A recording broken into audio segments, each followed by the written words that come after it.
Om asato ma sadgamaya tamaso ma jyotirgamaya mrityorma amritam gamaya. Om shanti shanti shanti. Lead us from the unreal to the real. Lead us from darkness to light. Lead us from death to immortality.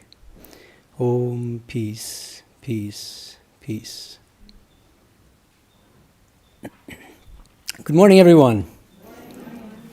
Excuse me.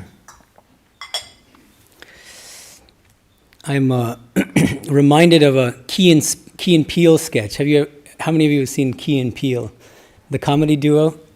There's a funny one.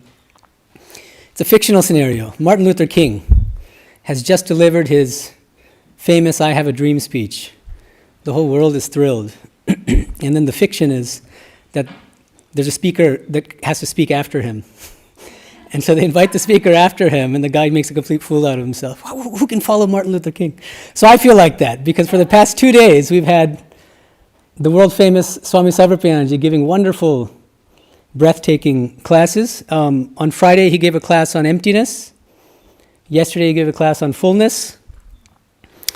And so sorry to disappoint you if you're expecting him. He's now giving a talk at this very moment in Hollywood. So don't all rush out at once, because it's by the time you reach Hollywood, the talk will be done. So in any case, I'll do my best here, and I hope we come away, if not enlightened, then a little edified, and with a few practical tips on spiritual practice. And one thing that's nice about this talk, at least, is that it segues pretty well with Sarvapyanji's 2 talks. You'll find that there are elements of Buddhist emptiness, and there are also some elements of Vedantic fullness in what I have to talk about today. Because the topic is mindfulness, a very popular topic. I'm sure many of you have, or at least some of you have attended mindfulness retreats somewhere in the US. They're very popular. One thing you'll find, though, is that these mindfulness retreats are generally based on Buddhism, on Buddhist traditions, Vipassana, and many other Buddhist traditions. And I think the case I want to make today is that Vedanta should get a piece of the action as well, a piece of the mindfulness action. And that it's a shame that Vedantic mindfulness is not taught more and practiced more. And I think a lot of people, Vedantins, are practicing mindfulness without knowing that they're practicing mindfulness. So I want to talk about Vedantic mindfulness today. And I hope that in the future we're going to find Vedantic mindfulness retreats popping up here and there throughout the country. And so in this talk, I'll first discuss Buddhist mindfulness, just to get our kind of bearings. So I won't talk about it in detail. Many of you already know about Buddhist mindfulness, but I'll want to go through some of the main practices in Buddhist mindfulness, and then explain Vedantic mindfulness, and explain where Vedantic mindfulness overlaps with Buddhist mindfulness, what we can learn as Vedantins from Buddhist mindfulness techniques, but also where Vedantic mindfulness differs in certain crucial respects from Buddhist mindfulness. And from a certain perspective, we can even see these differences as strengths, as advantages, as unique advantages in the path of Vedantic mindfulness that you don't necessarily have in the path of Buddhist mindfulness. And before anybody gets excited, let me just also add, I'm not going to be claiming that Vedantic mindfulness is better than Buddhist mindfulness. That's not the purpose of this. Each one of us has a particular temperament. And some of us lean Vedantic, others lean Buddhist. Some people lean both. Now that's a kind of common practice. There's a new thing called multiple religious belonging, where many people feel like they're equally Christian, equally Buddhist. Some people feel equally Vedantic, and equally Vedantin, equally Buddhist. That's also possible. Many permutations, and I don't want to exclude or foreclose any of them. But if your temperament leans Vedantic, then I think you can take advantage of certain unique features of Vedantic mindfulness that you don't get necessarily in the Buddhist versions of mindfulness that are very popular these days. And if we have a little time at the end, I'd like to put our theory into practice by doing a little brief, maybe 5 to 6 minute practice session of Vedantic mindfulness altogether. So that's the plan. So let's start with Buddhist mindfulness. The foundational text of Buddhist mindfulness is what's called the Satipatthana Sutta in Pali. This comes from the Tipitaka, which is the standard Pali scripture containing Buddha's teachings. And this entire Satipatthana Sutta contains his teachings on mindfulness. Satipatthana Sutta. Sutta means sutra, his teachings. The language Pali is derived from Sanskrit. It's a kind of corruption of Sanskrit. Corruption not in a bad way, but it's a linguistic term. And so the word sati, which means mindfulness, comes from the Sanskrit term smriti, which in many other Indian philosophical contexts, in spiritual contexts, means remembrance or recollection. But it has a very special meaning in Buddhism. Sati, mindfulness, it means mindfulness rather than just recollection. Okay, being mindful. And patthana, the Pali word patthana, comes from the Sanskrit term prasthana, which means foundation or pillar. So in this extremely important foundational text on mindfulness, Buddha distinguishes 4 foundations of mindfulness, 4 types of mindfulness practice. And I'm just going to go through them very briefly. They're all very helpful for Vedantins as well. First kind of mindfulness is mindfulness of body. And one can be mindful of whatever's happening, and there are some mindfulness practices where you start at the toes and you work your way up, all the way up to the head. And just be mindful of what's happening at the level of body. But the most important kind of mindfulness at the level of body is mindfulness of breath in the Buddhist practice. I think any of you who are aware of mindfulness techniques will know that mindfulness of breath mindfulness is extremely important in the Buddhist tradition, and for good reason. One thing about the breath is that it's this neutral thing. We don't have strong feelings about our breath, but it's something we do constantly, right? And so all that breath mindfulness does is brings our attention to something that's happening all the time, and which is sort of naturally calming if you do it well, and if you do it regularly as a practice. Second kind of mindfulness, so after there are many different ways of doing mindfulness practice in Buddhism, and one way is to do it sequentially. You can start with breath mindfulness, body mindfulness, and then work to the other forms, or you can just focus on one for the entire practice. But the first one is mindfulness of body, especially mindfulness of breath, as you inhale, as you exhale. Second kind of mindfulness of feelings. Whatever feelings come up in the mind, however you're feeling, whether pleasant or unpleasant or neutral, just be mindful. And it's extremely important in all forms of mindfulness, whether it's Buddhist or Vedantin. The key is non-judgmental awareness. Be aware, but we have a constant tendency to judge ourselves. Especially in Christian traditions, there's this idea of original sin. So we kind of beat ourselves up and, I'm not worthy, I feel guilty. Drop it. Whatever's happening at the level of body-mind, just be aware of it without judging yourself. Non-judgmental awareness. This is a term that's used, all of this information I'm giving you on Buddhist mindfulness is taken from a really good book, which I recommend. It's called Satipatthana, The Direct Path to Realization, by a very scholarly German Theravada Buddhist monk named Analayo, Analayo. You can get it on Amazon. It's a very good book. It's a very detailed discussion from the standpoint of a scholar practitioner, which is very valuable. He's not just a scholar, but a Buddhist monk who's practicing mindfulness and explaining in detail this text of the Buddha, Satipatthana Sutta, and explaining how we can put it into practice. And he brings these Buddhist practices into dialogue with contemporary scientific, neuroscientific studies, which is very interesting. I'll get to that a little later. And so with regard to the second kind of mindfulness of feelings, this is what Buddha has to say. He says, these are his direct words from the Satipatthana Sutta. Here, when feeling a pleasant feeling, he knows, I feel a pleasant feeling. When feeling an unpleasant feeling, he knows, I feel an unpleasant feeling. When feeling a neutral feeling, he knows, I feel a neutral feeling. Notice, no judgment here. No freaking out. No fight. I don't want to have an unpleasant feeling. Just be aware of what's happening. And what happens is, through that act of sheer awareness, non-judgmental awareness, you automatically take a step back from whatever you're feeling. And you get some breathing space. And you're not so closely identified with that feeling.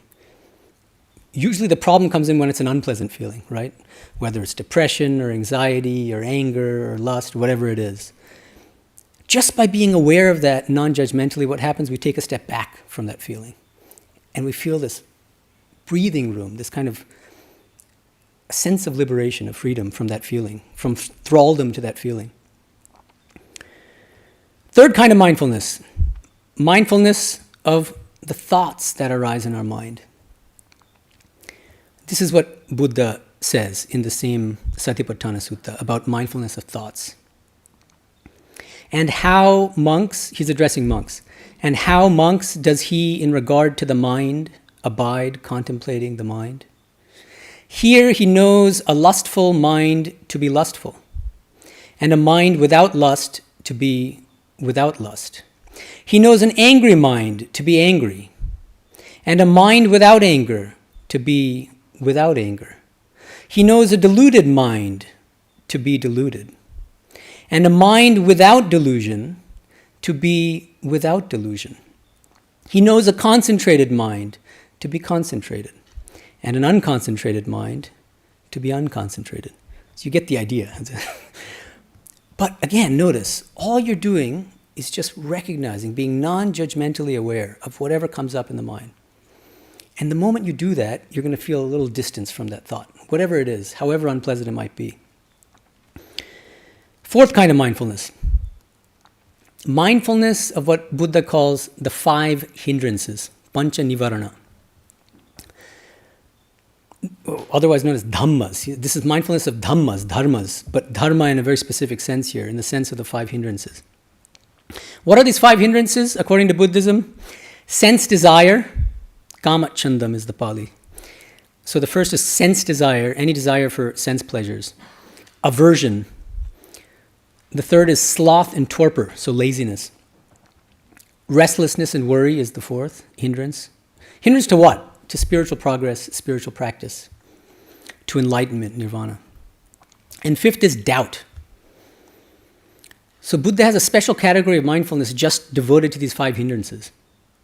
And again, the same thing is done, but with a slight nuance here. So let me read directly from the Satipatthana Sutta. This is what Buddha says about this 4th very important kind of mindfulness, mindfulness of the 5 hindrances. Buddha says, if sensual desire is present, he knows there is sensuous desire in me.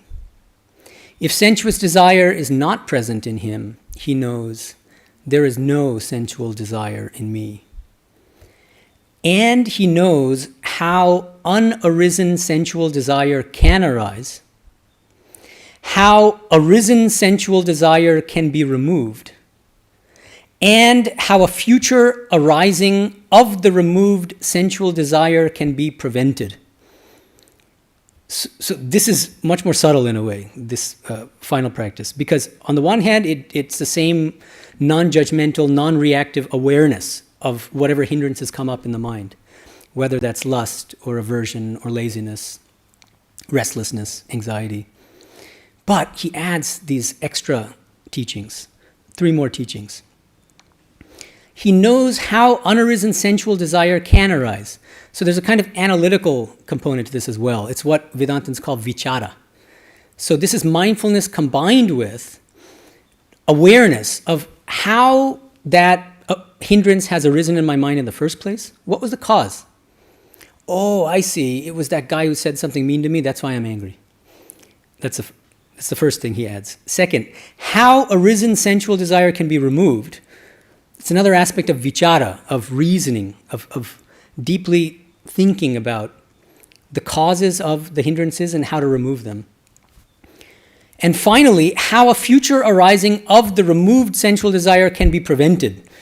The best technique is preventive. This is true of medicine too. Better not to go to the doctor with symptoms, better to prevent the arising of symptoms in the first place. In the same way in spiritual life, if we know how, we should learn from our experiences and learn from our mistakes and all that, right? So we go through an experience, we end up having a hindrance arise in our mind. Let's try to learn from that and ask ourselves, be a kind of like a spiritual detective, and ask ourselves, what was the cause of that hindrance that arose in my mind? And how do I prevent that hindrance from coming up in the future? That's part of this final kind of mindfulness technique. So the way I see it is, Buddha here is encouraging us to combine non-judgmental awareness with a certain kind of analysis, a deep spiritual analysis of the etiology, that's the medical term, means the cause of whatever hindrances arise in our spiritual life. And as I mentioned, this wonderful book on the Satipatthana Sutta by Bhikkhu Analayo also refers to scientific studies relating to mindfulness. He refers specifically to a 1975 study, so it's quite dated, but still really interesting. And there are many more recent studies confirming the results of this study. But this was a really pioneering study done in 1975. The case concerned a young male, 23-year-old male, who had severe alcoholism problems and extreme aggression. He was violent. And he was put in a rehab clinic. And without telling him that they're going to teach him a Buddhist mindfulness technique, they just said this: whenever a thought of aggression or a thought or a desire to drink alcohol arises in your mind, just label it. Name it. Just say, a thought, a desire to drink has arisen in my mind, or I feel like hurting somebody. Within 8 weeks, he was cured. Just through this technique, without even knowing that this is a Buddhist technique. And so, the point is not that everybody will be cured magically, but it's effective in many cases. And more recently, as I said, so in 2018, there was a meta-study of 37 studies on mindfulness with over 3,000 participants, and they looked at mindfulness-based approaches to substance abuse. And they found that in many cases that they're very successful, that it helps a lot. So these are very concrete and very, very helpful techniques, what I've been talking about, this Buddhist mindfulness. And one of the nice things about Vedantic mindfulness, as I understand it, as we're about to discuss, is that it helps itself to all of these benefits of Buddhist mindfulness and then adds a couple new dimensions. So let's get into it. Vedantic mindfulness. I'm going to be basing, even the term, you might not even have heard the term Vedantic mindfulness before. I'm not aware of any book or article on this. I sort of came up with it. I don't want to claim that I'm the founder of it. It's been there. All these treasures are there in our Vedantic scriptures, but as far as I'm aware, nobody has kind of pulled out these treasures and called it, this is Vedantic mindfulness. So that's what I kind of want to do. And my main text is going to be the Bhagavad Gita. It's a wonderful thing about the Gita. There are many wonderful things about it, but one thing that I really like about it, which it has in common with another one of my two. So I have two favorite texts, two desert island spiritual books. One is the Bhagavad Gita. The other one, you're going to say I'm biased because I'm a monk of the Ramakrishna order, but it's the Gospel of Sri Ramakrishna, but in the original Bengali. And these two books have something in common. You're going to find in the Gospel of Sri Ramakrishna two kinds of teaching, at least, but two main kinds of teaching. One is very lofty spiritual and philosophical teachings on every page. And the second kind of teaching you find throughout the Gospel are teachings on spiritual practice, extremely practical teachings about the need to engage in prayer and reasoning between the real and the unreal, the permanent and the impermanent. So you get a combination of the highest philosophy and spirituality on the one hand, and kind of very practical tips for spiritual practice on the other. And I think the same thing can be said of the Bhagavad Gita. In fact, at the end of every chapter of the Gita, when you recite it in Sanskrit, this is the tradition, that they've added what's called a colophon. And every chapter is described as Brahma Vidyayam Yoga Shastre, which means this Bhagavad Gita teaches the science of Brahman, Brahma Vidya, the knowledge of Brahman. So these are the highest spiritual and philosophical teachings about ultimate reality. And it's also equally a Yoga Shastra. Yoga Shastra means it's a practical spiritual manual. And so the Gita explains very nicely how to practice Vedantic mindfulness, or so I want to argue today. And we can just put it directly into practice, as I hope you'll see. So, Vedantic mindfulness is based on the idea that all our suffering stems from not realizing who we truly are. We suffer from an identity crisis. We think we're the body, so whenever the body's in pain, we're in pain. We think we're the mind, so anytime the mind experiences suffering or bad thoughts, we feel bad, we feel depressed, we feel anxious, we feel angry. What Vedanta tells us, what the Bhagavad Gita tells us, is that you are not the body. You are also not the mind. Each one of us is an eternal, divine self. Atman is the Sanskrit term. Separate from the body-mind complex. Ever pure, ever perfect, ever free. One with God. And just knowing that is so empowering. Knowing that we're not this little I, but that we're this great spiritual I. Chandogya Upanishad says, Yo vai bhuma tat sukham nalpe sukham asti. There is no happiness in the small, in the finite. There is only bliss in the infinite. Each one of us is that infinite self, and we don't know it, and so we suffer because of it. So the premise, the foundation of Vedantic mindfulness is, you are not the body-mind complex. You are the eternal divine self, ever perfect, ever free, ever pure. So now, there's one technical question which I just want to kind of broach, but not go into in much detail.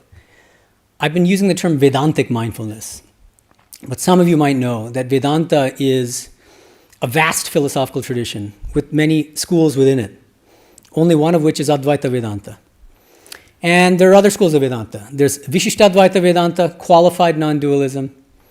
There's Dvaita Vedanta, dualistic Vedanta, and there are many others. Achinta Bheda Veda, Shuddhadvaita. Which one am I talking about? I'm talking about all of them. Not in detail, but the way I'm explaining Vedantic mindfulness applies across the board to all of the different Vedantic schools. You might say, well, how can that be? They're so different. It's true.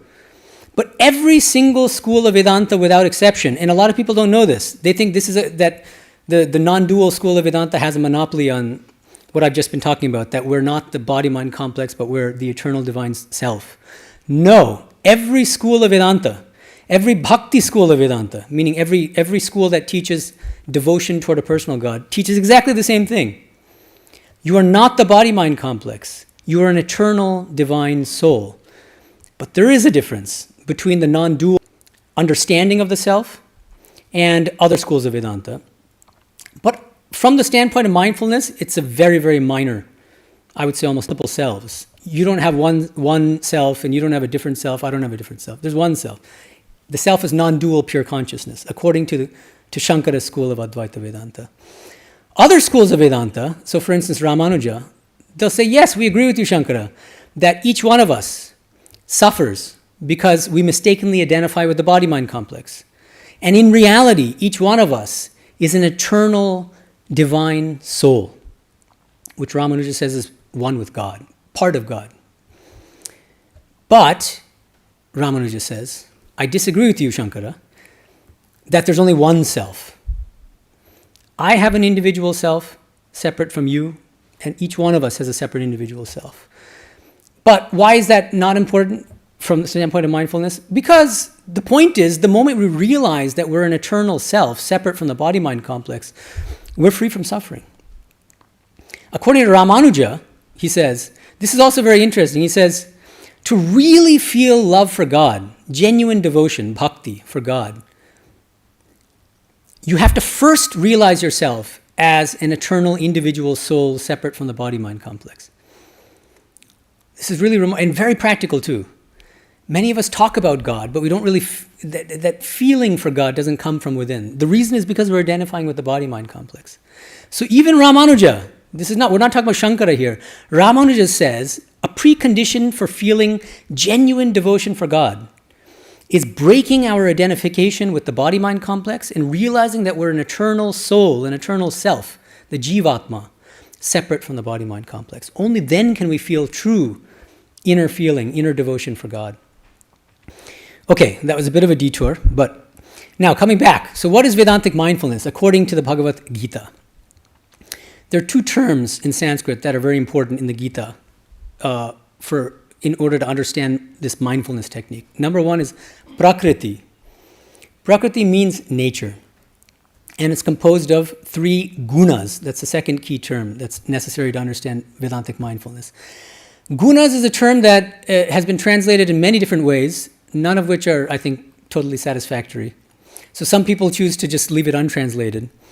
One of the standard translations is qualities. I don't think that quite captures the connotations of the term gunas. I prefer the term energies, even though that's not perfect either. But let's stick with that for now. There are 3 basic gunas, energies, according to Vedanta. Sattva, Rajas, and Tamas. And depending on which of these 3 gunas preponderates in us, we're going to feel a certain way. If sattva, the sattva guna, the sattvika energy preponderates, we feel calm, we feel tranquil, we feel sort of naturally detached from all the temptations and attachments that face ordinary human beings. Rajas, if Rajas preponderates in us, the Rajasika energy, we're going to feel restless. We're going to feel like sort of, I have to do this, and then I have to do that, and then I have to do that. You don't, like, if you sit a very Rajasic person down and say, just sit still for 5 minutes, they're going to freak out.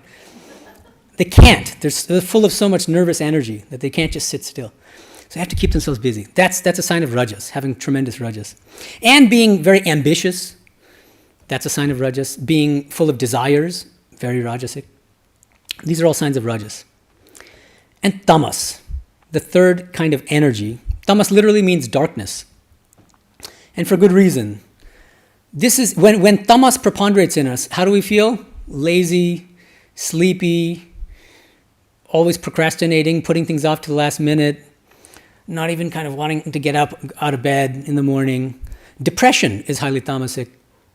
Anxiety might be more like Rajasic. So you can actually even classify different psychological conditions based on these 3 gunas.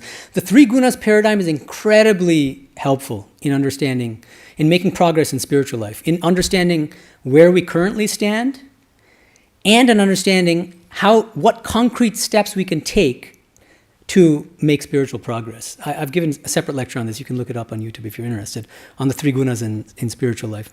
So I don't want to go into the details now, but only for understanding mindfulness. So let's now fast forward to chapter 14 of the Bhagavad Gita. Chapter 14 is all about the 3 energies, the 3 gunas. Krishna explains in great detail the workings of these 3 gunas and how these different energies manifest in us as spiritual aspirants on a day-to-day basis. And then, in verse 19 of chapter 14 of the Bhagavad Gita, Krishna starts to explain the technique of Vedantic mindfulness. This is the original Sanskrit verse, and then I'll give the translation. Nanyam gunebhyaha kartaram yada drashtanupashyati gunebhyascha param veti madbhavam sodigacchati.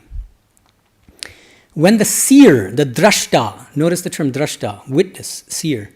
When the seer perceives that the gunas, the energies, sattva, rajas, tamas, are doing everything, and knows that which is supreme beyond the gunas, that person attains my divine nature. This is Krishna speaking, so Krishna is God. So what is he saying here? Instead of identifying ourselves with whatever is happening at the level of body, even at the level of the body, even at the level of mind, whatever thoughts arise in the mind, whatever feelings come up, whatever is happening, all of that belongs to Prakriti, to the 3 gunas. And the play of the gunas is going on continually. Sometimes we'll feel more sattvic, other times we'll feel more rajasic, other times we'll feel very tamasic. What does Krishna say? Instead of freaking out or saying, I'm not sattvic enough, I have to become more sattvic, and beating yourself up about it, take a step back from the workings of these 3 gunas, from the play of the gunas. Identify with the drashta, the seer, capital S. Seer, the witness. Be the detached witness of what's happening at the level of body-mind. That's the practice of Vedantic mindfulness. And in verses 22 to 23, he explains this in a little bit more detail. He says, Sanskrit again, then I'll explain. Prakasham cha pravrittim cha moham eva cha pandava na dveshti sampravrittani na nivrittani kankshati. The gunatita, the person who has transcended the three energies, the three gunas, the realized soul, the illumined being, is the person who is not affected by whatever arises in the mind. That person is not troubled when the mind is turbulent or deluded. And even when the mind is not in a state of sattvic illumination, that person doesn't long for such a state. This might be startling to some of you. You might be thinking, if the person is really realized, why should that person even have bad thoughts at all come up? This might be a one way of thinking. But no, Krishna says in the Gita, even the illumined soul, at the level of mind and at the level of body, Sri Ramakrishna had a fatal case of throat cancer, and he passed away from it, right? And Jivan Muktas, they can have all sorts of thoughts come up in the mind. What's the difference between the way an illumined soul handles or kind of behaves toward whatever's happening at the level of body-mind and the ordinary unillumined soul? The difference is not what comes up in the mind, but how you look upon, how you handle those thoughts, how you handle those feelings, how you handle those bodily pains. The unillumined soul will immediately identify with the bodily pains and say, I'm in terrible pain, my life is miserable, and you start feeling sorry for yourself. The unillumined soul will identify immediately with the depression or the anxiety or whatever feelings come up in the mind and say, I feel depressed and I'm in a rut. And same thing at the level of thought. Immediately identify with what's happening at the body-mind level. The illumined soul is the least bothered by what's happening at the level of body-mind. Just because of what's called prarabdha karma, which is that person's past karma. Some thoughts may arise in the mind. The illumined soul is completely unaffected by them. He enjoys it, he or she, just watching the play of the gunas unfold before him or her. And Krishna goes on to explain in the next verse the same idea. Udasina vadasino gunair yo na vichalyate guna vattantityeva yo vatishtati nengate. The gunatita, that same person, that illumined soul who has transcended the three energies, that person who stands far beyond the gunas, who sees that whatever is happening at the level of body and mind is nothing but the workings of Prakriti, of the three gunas, the three energies. That person stands apart, tranquil and unaffected. This is the practice of Vedantic mindfulness. Now notice, on the one hand, there are deep similarities with Buddhist mindfulness, as I explained in the beginning of this talk. Because Krishna will fully agree with Buddha. Yes, you should be non-judgmentally aware of what's happening at the level of the body-mind, at the level of the body, at the level of feeling, at the level of mind. We agree completely. Krishna will just add another wrinkle to the practice, which I think is very fruitful for Vedantins, which is, it gives us a kind of metaphysical anchor for our mindfulness practice. Because when we break our identification with the body-mind complex, when we take a step back from it, we identify with our own deeper self. And Buddhists, as I'm going to point out in a second, can't say that. They don't want to say it. I don't want to say they can't say it. They don't want to say that we have a deeper self, which we truly are, from the standpoint of which we can witness what's happening at the body-mind. That's a very Vedantic idea. Buddhists don't agree with that in general. There are many schools of Buddhism, and I don't want to. Sarvapyanji went into some of the details on Friday, so I'm not going to go into the details now. But in any case, before I get there into some of the differences between Buddhist mindfulness and Vedantic mindfulness, I just wanted to mention very briefly that in the remainder of that same chapter 14 of the Gita, Krishna then explains what are the fruits, what are the benefits of mindfulness practice. And there are these wonderful terms he uses in Sanskrit to explain the state of being of the illumined soul who has practiced Vedantic mindfulness and achieved illumination through that practice. He says that person is samadukha sukha, which means equal in the midst of terrible sorrow and in the midst of happiness. And you might say, how can an illumined being even feel sorrow? What does that mean? Sorrow or happiness at the level of mind, which again, let it come up. And the illumined soul is completely unbothered. Because the illumined soul doesn't identify with the mind. You see, there might be happiness or unhappiness at the level of mind. The illumined soul doesn't identify with either happiness or unhappiness. Because he knows he's beyond both. He's the eternal divine self. What is happiness to the self? Another epithet used to describe the benefits of this Vedantic mindfulness practice. Tulya priya priyo. Tulya priya priyaha. Priya means what's dear to us, what we love. Apriya is the opposite, what we hate. The illumined soul, the one who has transcended the three energies by means of this Vedantic mindfulness practice, are tulya priya priyo. Completely indifferent. It's the same to me. Whether I get my favorite tiramisu or whatever, or I get the food that I hate, which in my case, well, no, I won't even. Anyway, we all have our foods we hate. No, but the illumined soul won't have these strong likes and dislikes, completely unaffected by either. Because if I say what I hate and it ends up being it for lunch, I'm going to get in trouble with the Matajis here. And another attribute of the illumined soul who has transcended the three gunas by means of mindfulness practice. Tulyanindatma samstutihi. Ninda in Sanskrit means insult, criticism. I get a lot of it. I get a lot of both, actually. And so I'm used to you have to practice. It's useful to actually learn how to be equal to both praise and criticism. And for the illumined soul, it's not a practice, it's spontaneous.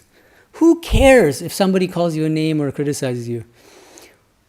But equally, who cares if somebody praises you? Now, that doesn't mean you should be indifferent. The idea is, this is how I see it at least. If somebody criticizes something you're doing, you should first ask yourself, is it valid? Ask yourself that calmly, instead of getting emotional and reacting. Is there some truth to the criticism? If there's truth to it, try to learn from the criticism. And if you can, then you should be grateful to the person who pointed that out, that mistake out to you or that weakness out to you. On the other hand, if the criticism is baseless, then why should you even worry about it at all? You can it's water off a duck's back. Not bothered. In either case, the right reaction is not emotionally getting defensive, justifying yourself, how dare that person. No, either you learn from it and you should be grateful to the person criticizing you, or you should be completely indifferent because you know that it's baseless. Right? This is also a kind of Vedantic mindfulness technique. What comes spontaneously to the illumined soul is a practice for the rest of us. This is something that Shankara says beautifully in his commentary on chapter 2 of the Bhagavad Gita, because there's a string of attributes referring to the illumined soul in chapter 2. And then Shankara says, well, what about us who are not illumined? How is that helpful to us? It's great to know that there are Buddhas and Jesuses Sri Ram Krishnas who are perfect souls, but where does that leave us? What comes spontaneously to the illumined soul is a practice for the rest of us, spiritual aspirants. We should try to cultivate these same qualities that are natural to the illumined soul actively in our spiritual lives on a day-to-day basis. That's the idea. And another thing I wanted to bring your attention to in the Bhagavad Gita, I think it's really interesting. So I just mentioned chapter 2, so it's a nice segue actually. One of the keynotes of the Bhagavad Gita is the need to renounce desire. Desire, kama. This is a term that comes up again and again. All kinds of sense desires. Remember, Buddha is saying the same thing. But in the span of just a few verses, Krishna distinguishes two distinct approaches to handling sense desires when they arise in the mind. They're very different. Okay. The first one is described in the 70th verse of chapter 2. Chapter 2 is a long chapter. This is 70, the 70th verse. It's a beautiful verse, one of my favorites. Oh no, sorry, before I get there. That's the mindfulness one. Before I get to the mind. So the first technique is not mindfulness, but it can be effective in certain circumstances. This is verse 55 of chapter 2. Prajahati yada kaman sarvan pathamanogatan. That's the beginning of this verse. This whole text, by the way, the scripture, as many of you know, is supposed to take place on a battlefield. Arjuna is a great warrior. He's supposed to fight in a just war. In a just war, remember. So it means he's on the right side of the war. But he doesn't want to. And Krishna is trying to persuade him to fight in this war. So this theme of battle is very prominent throughout the Bhagavad Gita. And it's used in a literal sense because there's an actual war that's supposed to be waged. At the same time, Krishna repeatedly uses martial metaphors to describe spiritual techniques and spiritual practices. Okay? And this is one of those cases. Prajahati yada kaman. Prajahati means slay. When you slay all desires that arise in the mind, then you are an illumined being. Literally slaying, murdering, killing those desires that arise in your mind. This is not mindfulness. But it can be effective in certain circumstances. Even Buddha, there's another sutta in the Tipitaka where he describes, I think it was 5 different ways of handling hindrances that arise in the mind. And one of them is mindfulness, but there are others. The thing is, we need the more techniques we have at our disposal, the more likely it is that in any given situation, we can apply the technique that works for us. Because our minds, as Vedanta says, our minds are not always in the same kind of state. The gunas, the 3 energies, are always in a state of flux. So depending on what our current state of being is, we can use the technique that best helps us in that moment. So it's good to expose ourselves to different techniques. So I'm not saying that one technique is worse than the other. These are used in different circumstances, depending on your state of mind and preference and temperament. So this first technique it's this kind of head-on approach, the frontal attack on whatever desires arise in the mind. You're like a kind of warrior, and if it comes up, like in a video game almost, Mortal Kombat with your desires. Sometimes that backfires. And the danger of this is, by treating these sense desires, attachments that come up in the mind as your enemy, which is a term that's used in the Gita again and again, Vaidinam. No lust to be your enemy, no anger to be your enemy. The problem is you might be giving those emotions, those feelings, those thoughts more power over you than they deserve. You turn everything into this kind of huge World War, III between me and my desires. So Krishna teaches another technique, which is Vedantic mindfulness, which encourages you to adopt a very different attitude toward the same kinds of hindrances, the same kinds of desires, but it's very different. What is it? It's described in verse 70. As I said, one of my favorite verses. It's very beautiful and poetic. Apuryamanam achala pratishtham samudramapaf pravishanti yadvat tadvat kama yam pravishanti sarve sashantim apnoti nakamakami. It's very beautiful poetry. That person attains peace, into whom all desires, the same word kama, into whom all desires enter as streams into a sea, as small streams into a vast sea, that is ever being filled, yet ever motionless and unaffected. Not the person who is disturbed by every little inrush of desire. So see, just within a few verses, Krishna is describing 2 very different techniques for tackling sense desires and any kind of hindrances in spiritual life. One is the frontal attack approach. It comes up and you slay it. The second one is Vedantic mindfulness. And it's this very evocative metaphor. Imagine that you are a vast, infinite sea. And imagine that these desires coming into your mind are like these tiny little streams coming into that sea. Is the sea affected by these small streams? No, absolutely not. Completely unaffected. In the same way, don't be bothered. Whatever comes up in the mind, just take a step back from them. Let them come. Just don't identify with them. Let them come knowing that they're gonna that state, that feeling, that thought is going to pass away, inevitably, because that's the nature of nature, the nature of Prakriti, the nature of the 3 energies, the 3 gunas. A thought arises, it remains for a moment, and then it passes away. When the body is unhealthy, when the body is sick, we should tell ourselves, I am the immortal Atman, completely separate from the body. ever pure, ever free. When feelings of depression or unhappiness or anxiety or lust or anger come up, we should tell ourselves, I am the ever blissful, ever pure Atman, completely unaffected by depression or anxiety or lust or anger. This is a technique which Swami Vivekananda teaches again and again. Again, this is what Vedantins don't usually use the term mindfulness, and I think that's a shame, because if they did, then I think that the term mindfulness has so many helpful and beneficial contemporary resonances that if we just use that label, I think that people will feel that Vedantic practice is much more meaningful in their spiritual lives. So Swamiji, I see this as a Vedantic mindfulness technique. He says, repeat to yourself, I am the infinite blue sky. Over me pass these clouds of various colors. Remain a moment and vanish.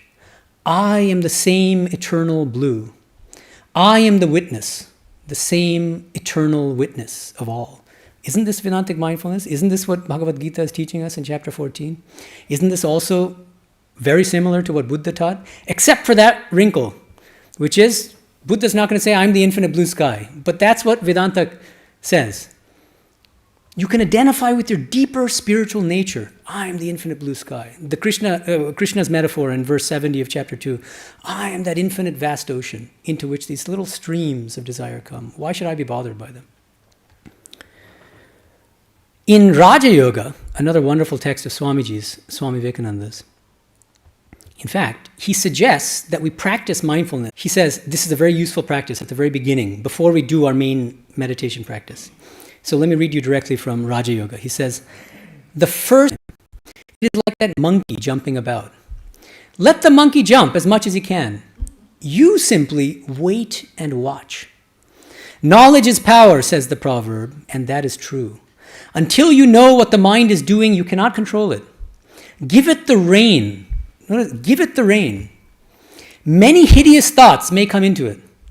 You will be astonished that it was possible for you to think such thoughts.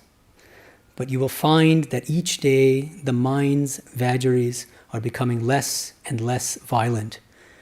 That each day it is becoming calmer.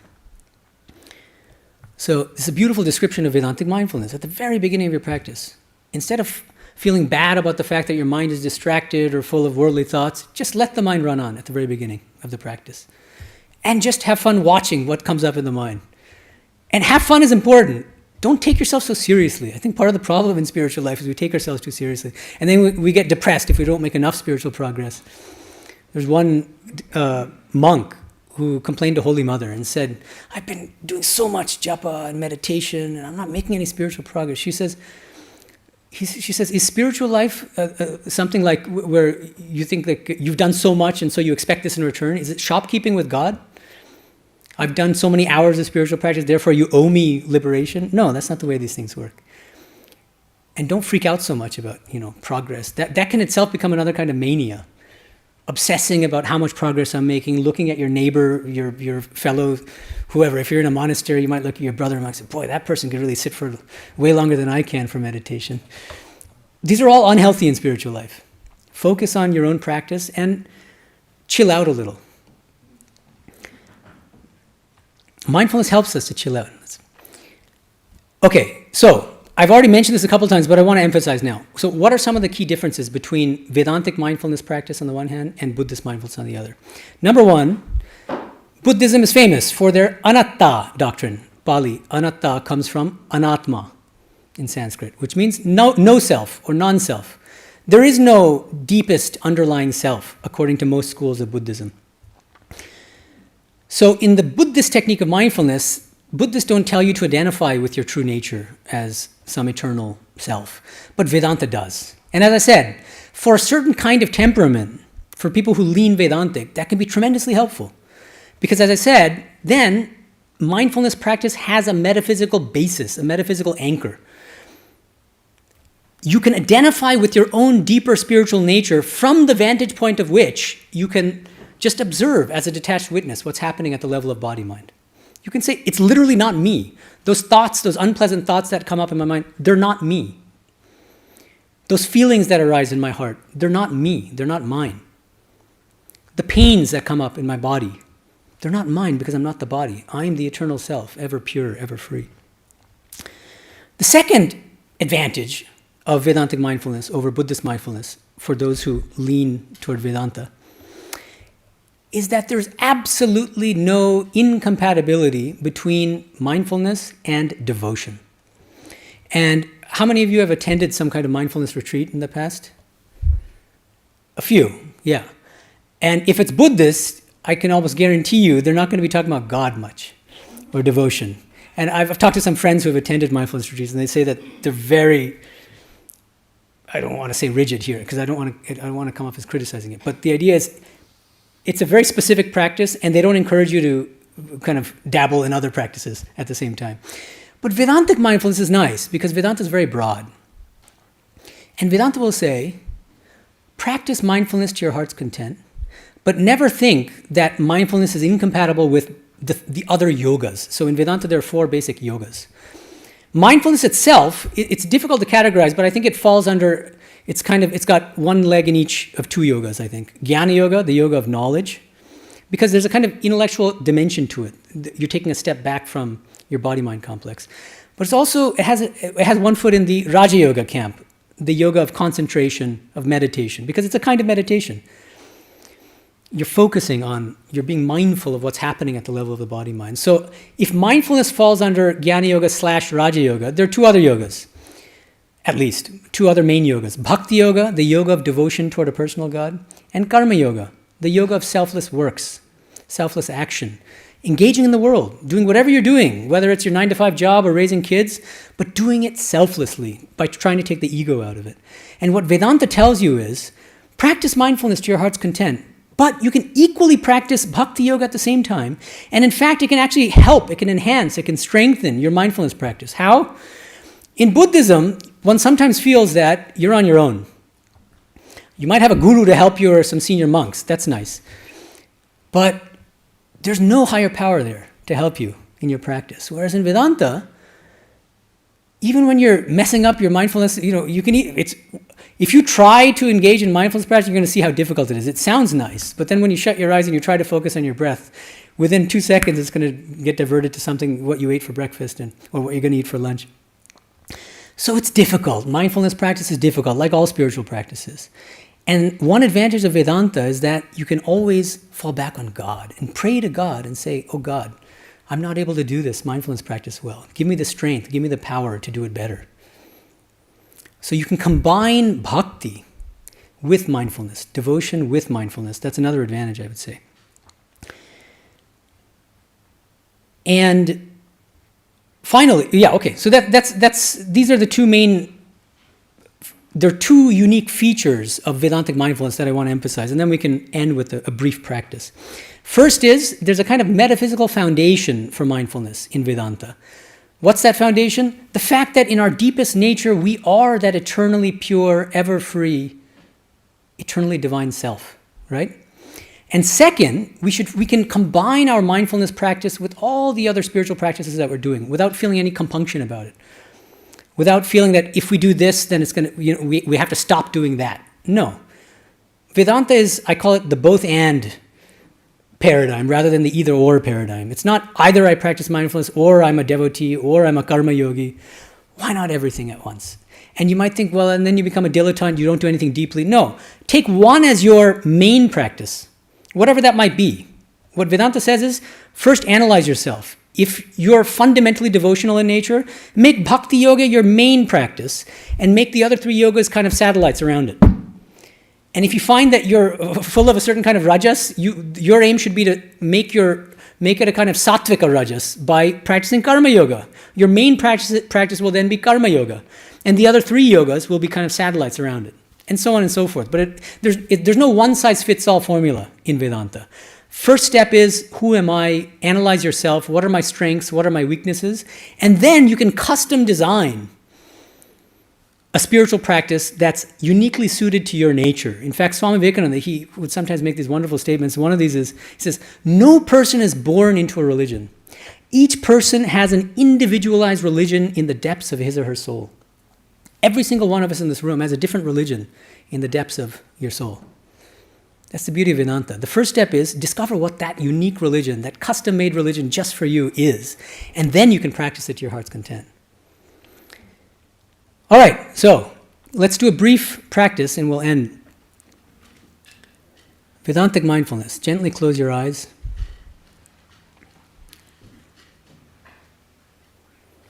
Focus on the heart center. And imagine an effulgent light in the heart. That effulgent light is your own eternal, ever pure, ever free self. Now let's meditate on that effulgent light of self in our heart.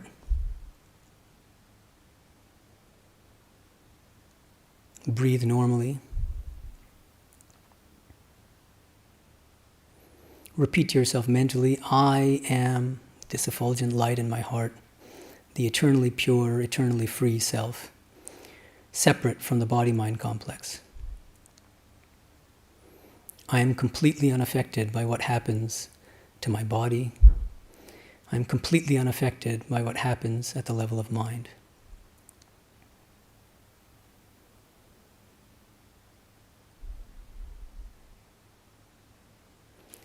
Now draw your attention to your breath.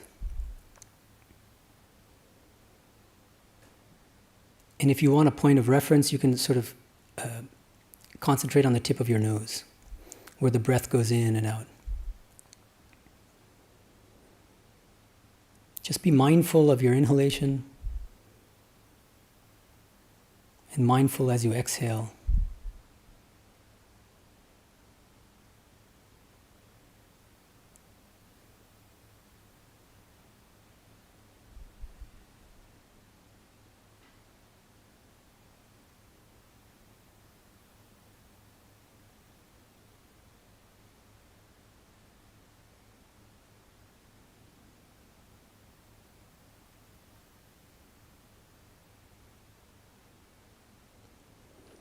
Anytime you feel your mind, you see your mind wandering away from the breath, gently bring it back to the breath.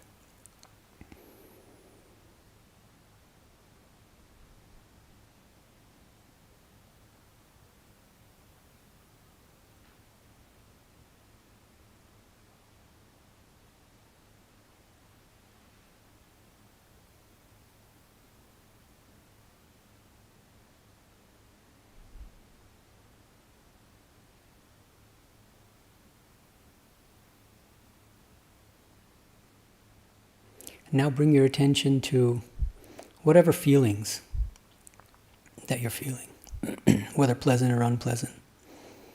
And just be mindful of those feelings.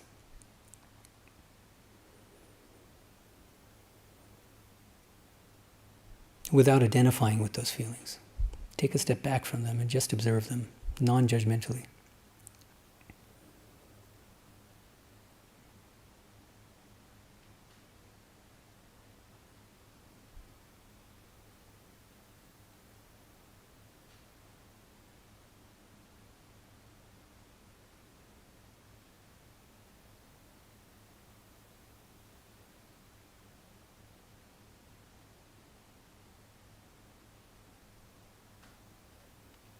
Now draw your attention to the thoughts that arise in your mind. Let the thoughts come and go. Don't be identified with them. Just take a step back from them. Watch them non-judgmentally, whatever they are, pleasant, unpleasant, neutral.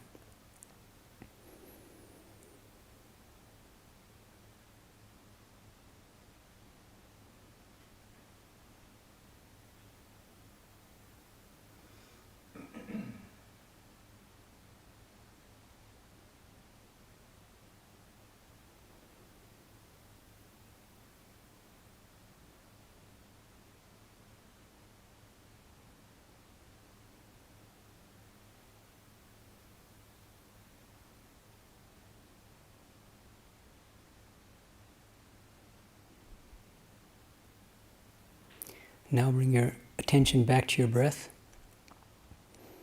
Be mindful of the inhalation.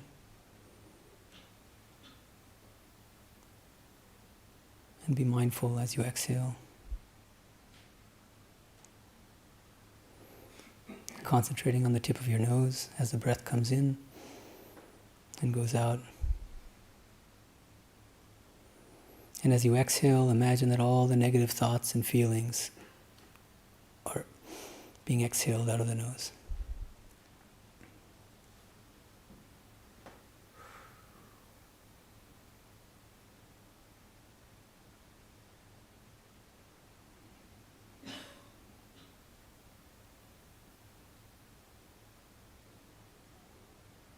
Now, finally, bring your attention back to the heart center, that effulgent light of the self. And always try to keep in mind, not just now, but throughout the day, that in our deepest essence, we are that eternally pure, ever free, divine self.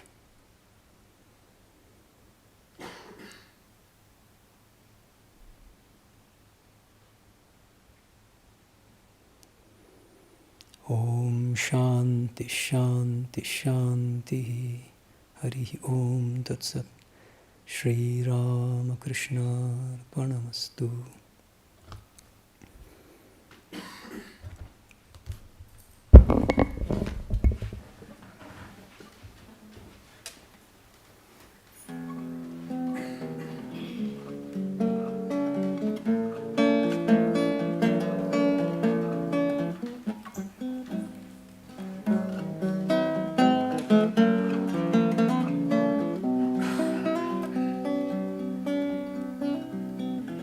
Thoughts run here and then go there to remember joys and sorrows lived and shared. So many waves of thought and care as I journey from here to there. Then I find myself on a mountain high with light so pure and a big blue sky. And my spirit reaches out to fly as I hear the eagle cry.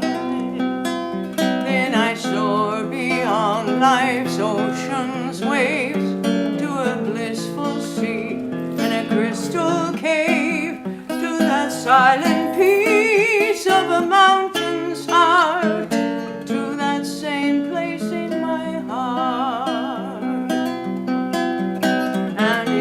Silence deep within this sacred place, this precious gem, my mind and heart fly to release, and I feel the sweetest peace, the sweetest peace.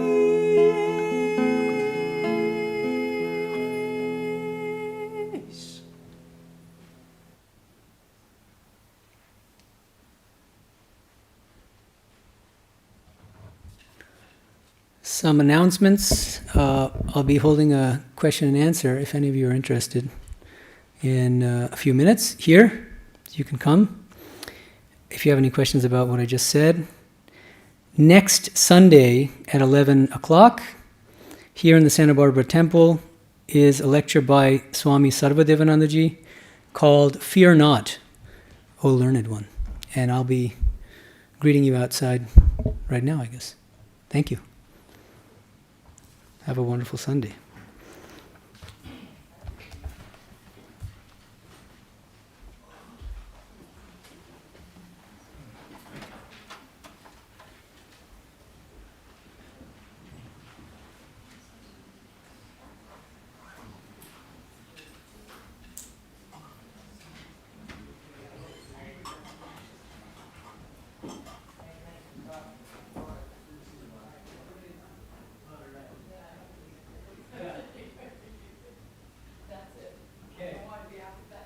No. I don't know if we'll need this microphone. Probably just because it's being recorded, right? No, I know that. I was just.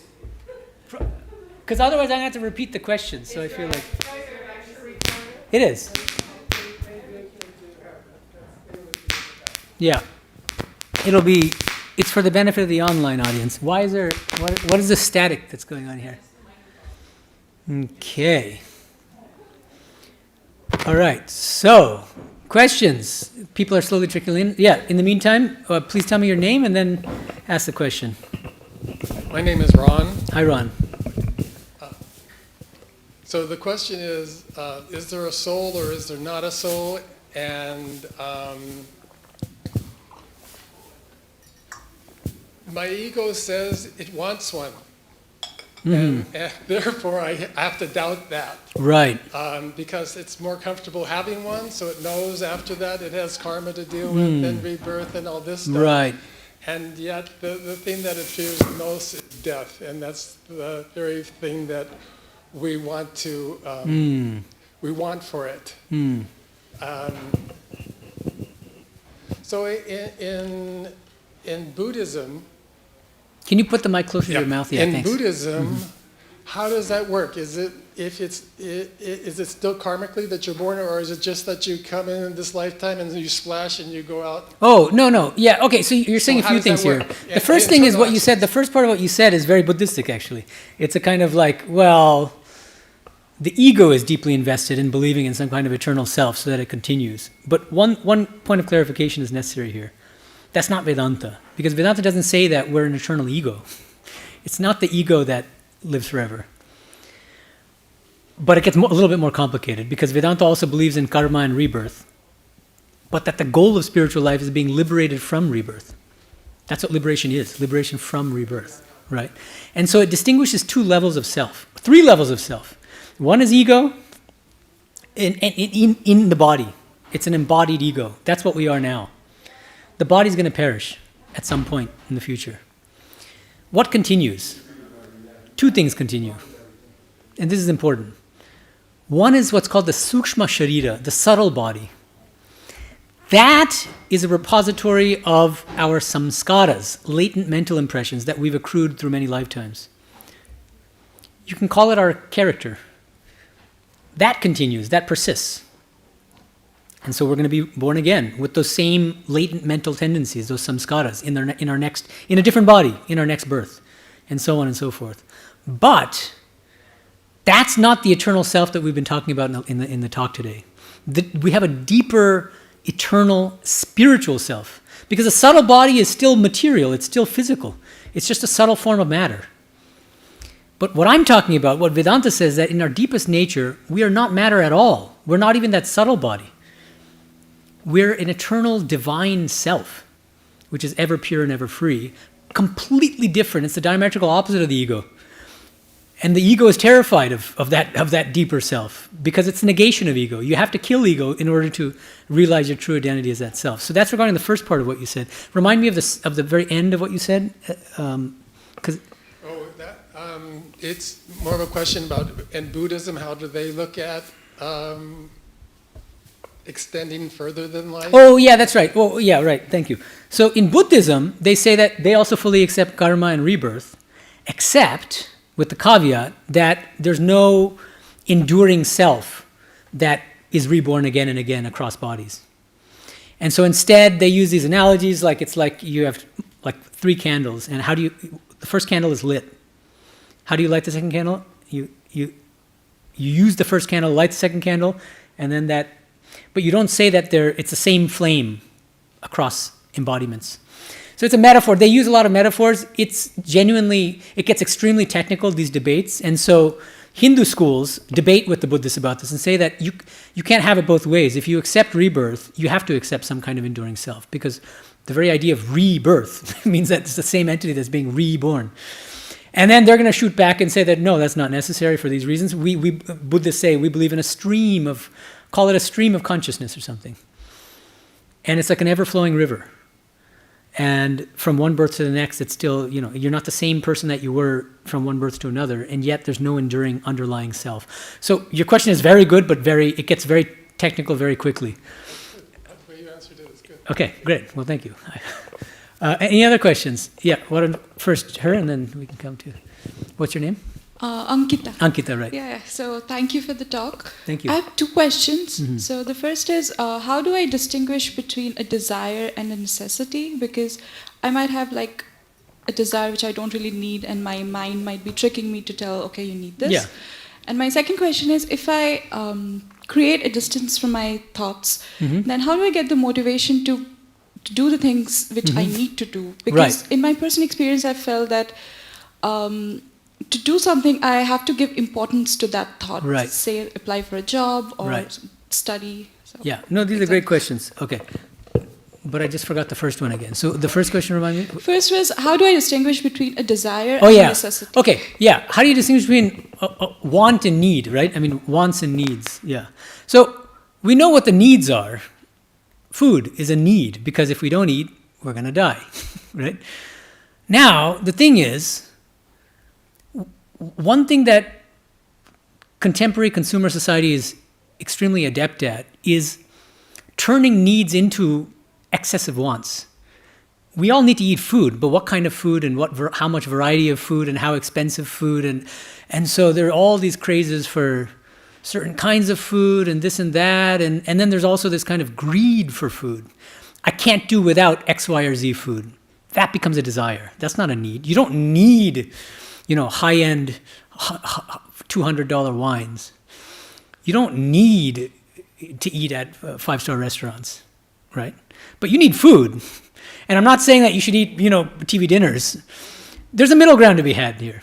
And you also have to ask yourself where you stand, and each person is different. That's the beauty of Vedanta. And so you have to ask yourself, and this is true of, I'm in a monastic order, and each monk, they come in with a different set of tendencies based on what they've done in the past, in previous births. And some people will have a strong attachment to food, and especially to certain kinds of food. For them, that's a big hindrance in spiritual life.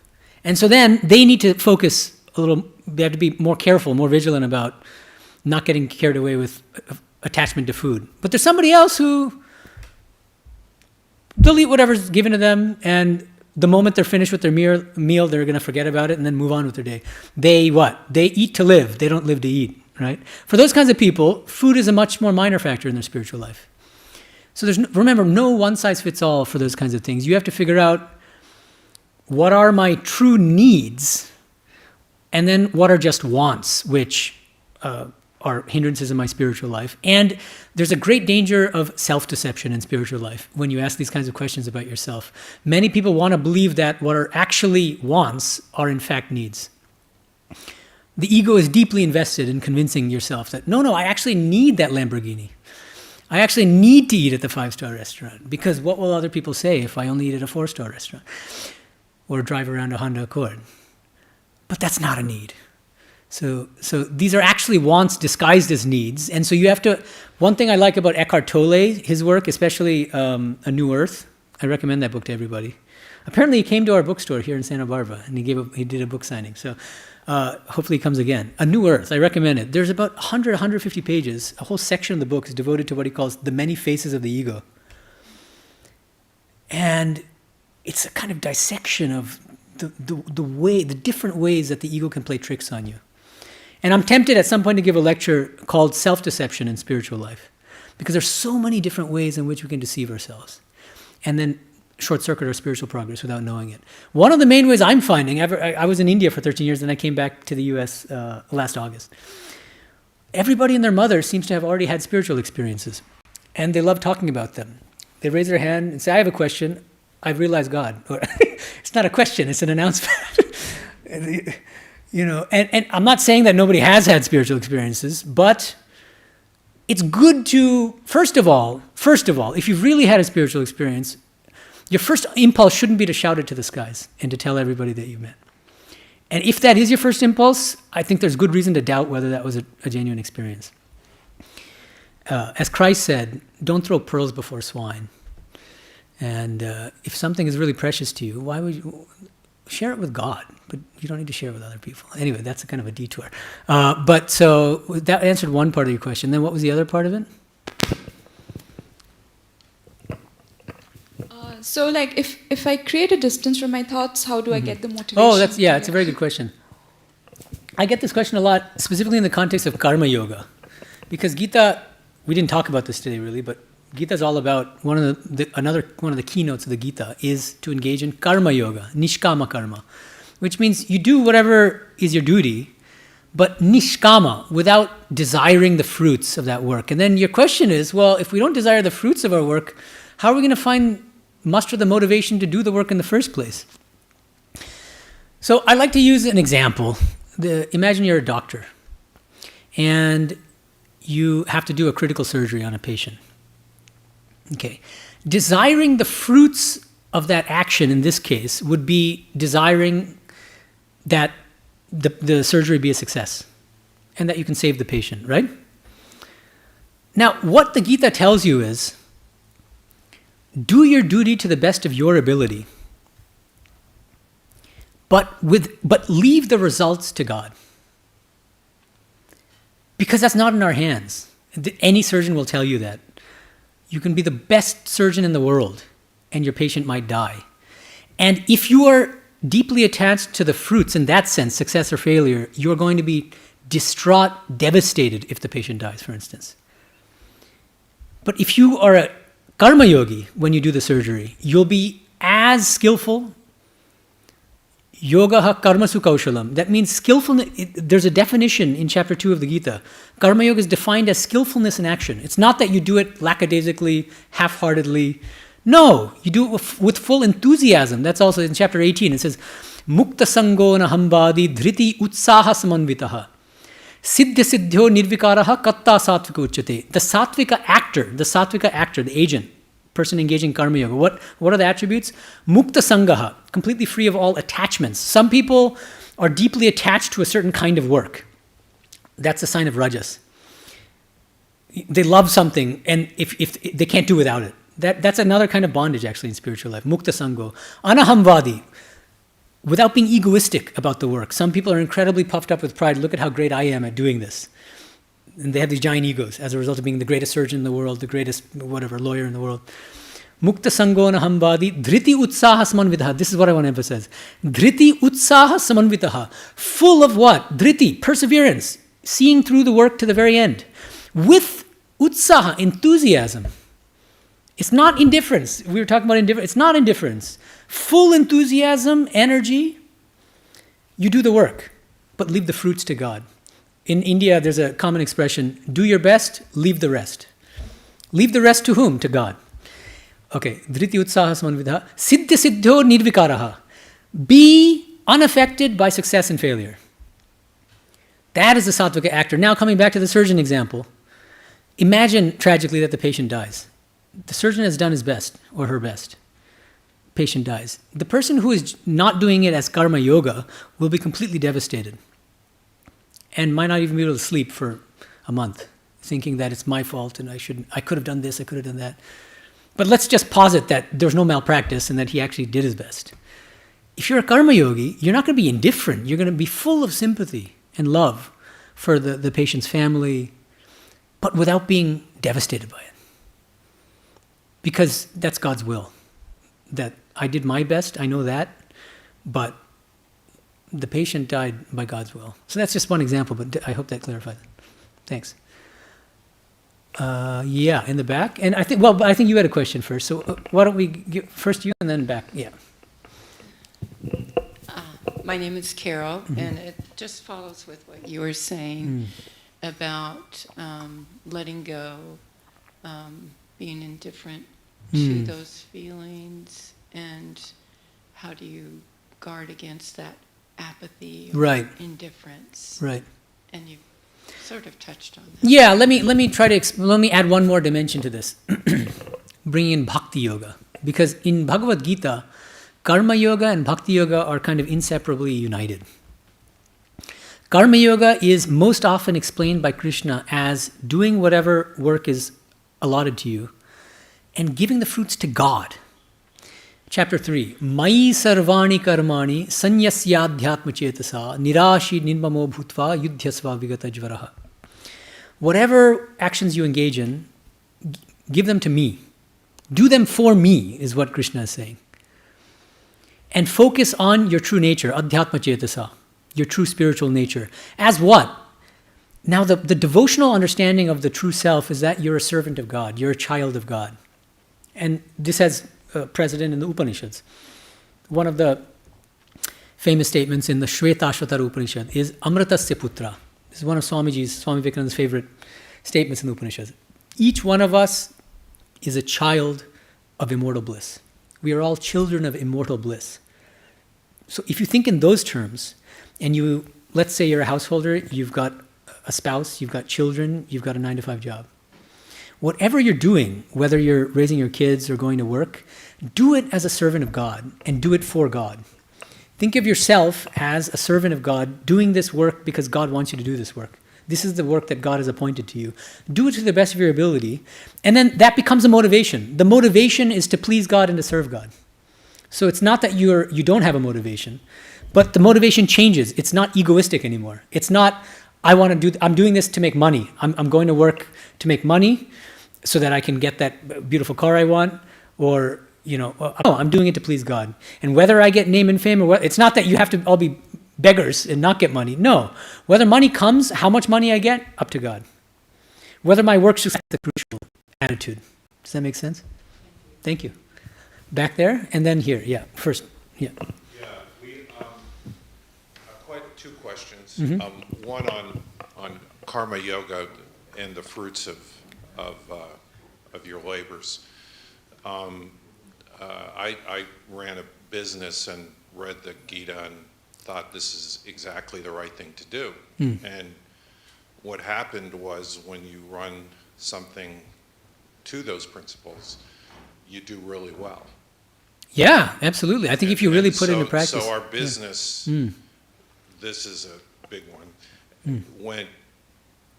it grew huge. Wow. So the question is, what do you do with the fruits? Offer them to God. But And so my question, I guess, there is we created, because we had an intensity towards this, towards doing the right thing. Right. And we inculcated that in the culture. Sure. And when you do that, things just take off. No, that's wonderful. And you ask what to do with it, use them for noble purposes. Yeah. And not just, in the way that like super billionaires make a show of donating to charity, but like really do it in the spirit of giving, or not giving, but of serving those in need, Because I those in didn't find distress. that in the Gita. They said, do the best you can, and then the fruits will either come or they won't. But what happens what I think is really interesting about it with karma yoga is if you focus on karma yoga, you do everything well, in You will our get the society, fruits. Yeah. The fruits will be huge. That's true. And then what do you do with the fruit? That's interesting. So we need a follow-up to the Gita. So Yeah. what do we do with the fruits? And I think that the Vedantic answer is you use the fruits in the noblest possible way for your own spiritual progress, but also to help others in distress and need. I think that would be the best thing. And the other question I had is the ganas.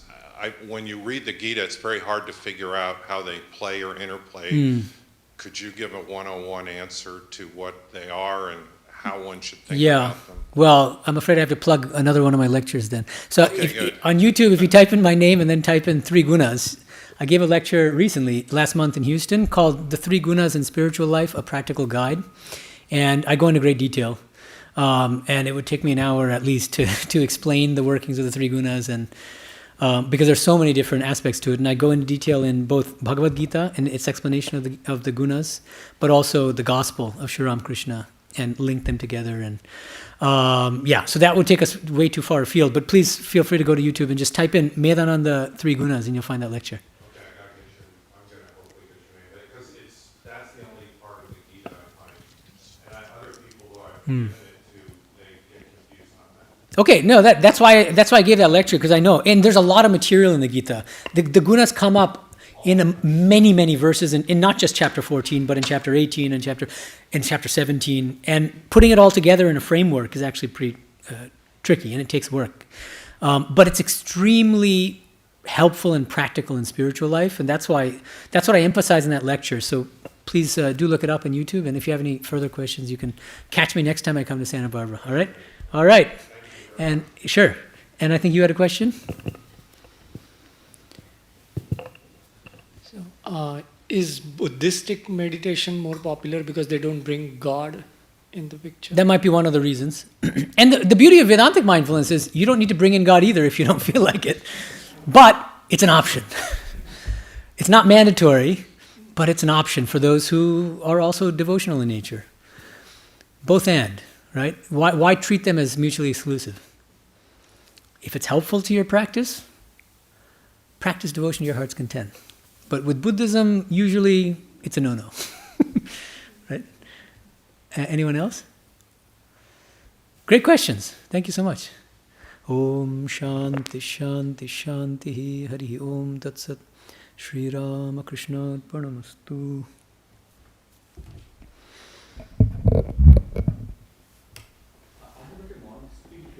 A non-spiritual question.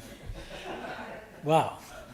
That is that we Bengalis, Yeah. we can read Ramakrishna Kathamrita. Yeah.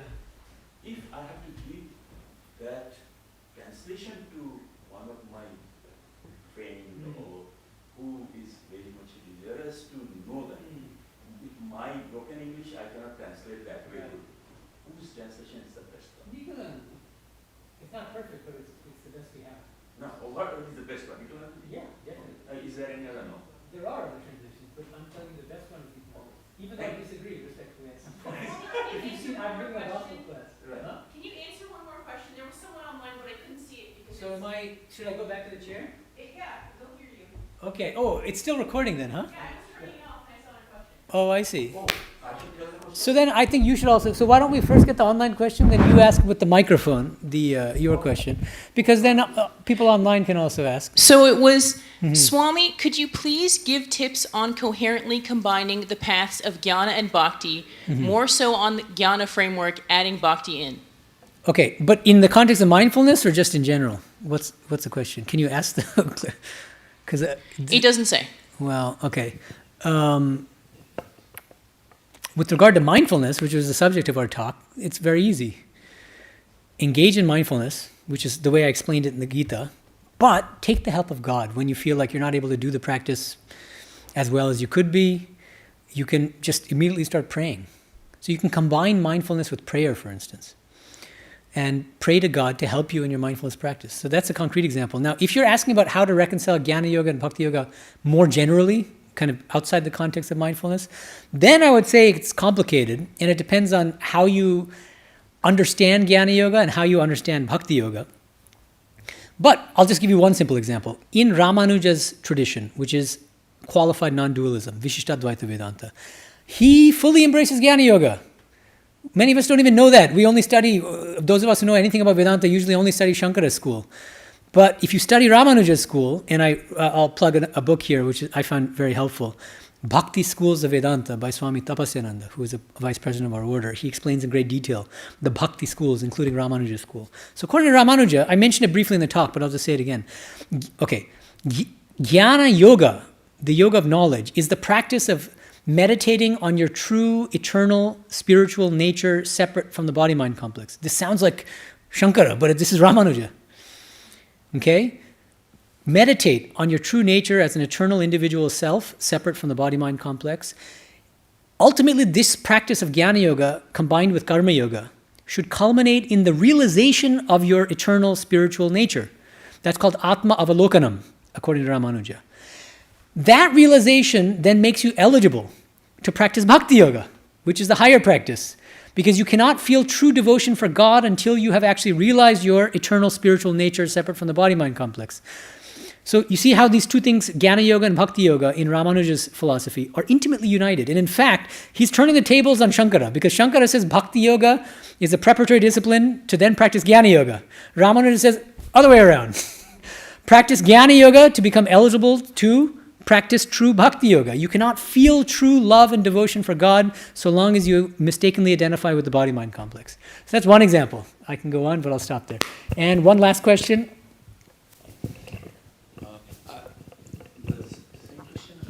Yeah, just repeat it, and then I can...